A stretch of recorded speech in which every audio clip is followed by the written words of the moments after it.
இந்த 40 நாட்களின் உபவாசம் எப்படிப்பட்டதா இருக்குமானால், listen to me, to loose the bands of the wickedness. அக்கிரமக்காரர்களின் கட்டுக்களை தேவன் அவிழ்க்கிற ஒரு 40 நாட்களின் உபவாசமா இந்த நாட்கள் இருக்க போகிறது.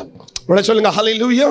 இந்த ட்ரூ ஃபாஸ்டிங், இந்த உண்மையாய் நாம் உபவாசம் எடுத்து நாம் ஜெபிக்கிற இந்த நாட்கள் அக்கிரமக்காரர்களின் கட்டுக்களை கர்த்தர் அவிழ்ப்பார். வேலையில்லாத திண்டாட்டம், குடும்பத்திலே ஒரு பிரிவினை, அவர்கள் இங்கே இங்கே அங்கே இங்கே இங்கே இங்கே இருக்கிற இந்த சூழ்நிலை எல்லாம் மாற்றி கர்த்தர் சொல்லுகிறார், நெருக்கத்தின் நடுவிலே நான் என் ஜனங்களுக்கு உதவி செய்வேன். In Psalms it says it so clearly.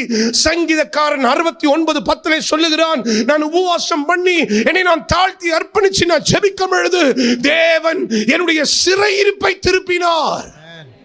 சொல்லுங்க ஹல்லேலூயா. நம்முடைய சிறையிருப்பு திருப்பப்படும்.